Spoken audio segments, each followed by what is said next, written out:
امریکی قدامت پسند تجزیہ کار چارلی کرک پر حملے کے بعد امریکی حکام بریفنگ دے رہے تھے اور ایف بی آئی ڈائریکٹر کاش پٹیل کا کہنا ہے کہ مبینہ طور پر حملہ آور زیر حراست ہے۔ ایف بی آئی نے قدامت پسند امریکی تجزیہ کار پر قاتلانہ حملے میں ملوث مشتبہ شخص کو گرفتار کر لیا، تاہم اس کی شناخت ظاہر نہیں کی گئی ہے۔ امریکی قدامت پسند تجزیہ کار چارلی کرک کو دوران تقریر گولی مار کر ہلاک کر دیا گیا۔ چارلی کرک صدر ٹرمپ کے قریبی ساتھی تھے اور انہوں نے نوجوان ووٹرز کو صدر ٹرمپ کی حمایت میں ووٹ ڈالنے کے لیے بھرپور تحریک چلائی تھی۔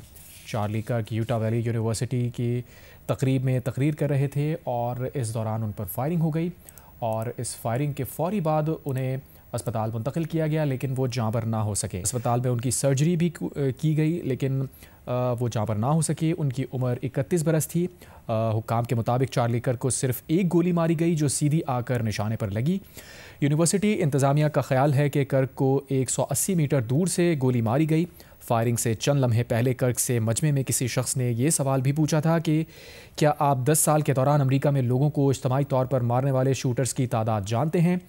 مائکروفون تھامے کرک نے ابھی اتنا ہی جواب دیا تھا کہ آپ گینگ وائلنس کی گنتی کریں گے یا نہ کریں کہ اچانک گولی چلی اور کرک اپنی سیٹ پر پیچھے کی طرف گرے اور گردن سے خون کا فوارہ نکلنا شروع ہو گیا۔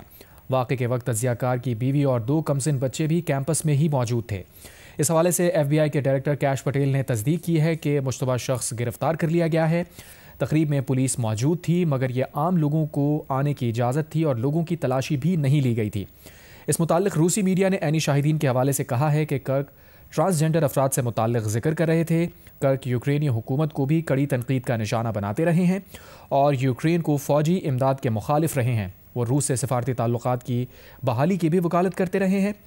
امریکی صدر ٹرمپ کی امریکہ فرسٹ پالیسی کے بھی سپورٹر تھے۔ امریکی صدر ٹرمپ کے حکم پر امریکی پرچم اتوار تک سرنگوں رہے گا، جبکہ سابق صدر جو بائیڈن نے کہا ہے کہ امریکہ میں اس قسم کے تشدد کی کوئی گنجائش نہیں ہے۔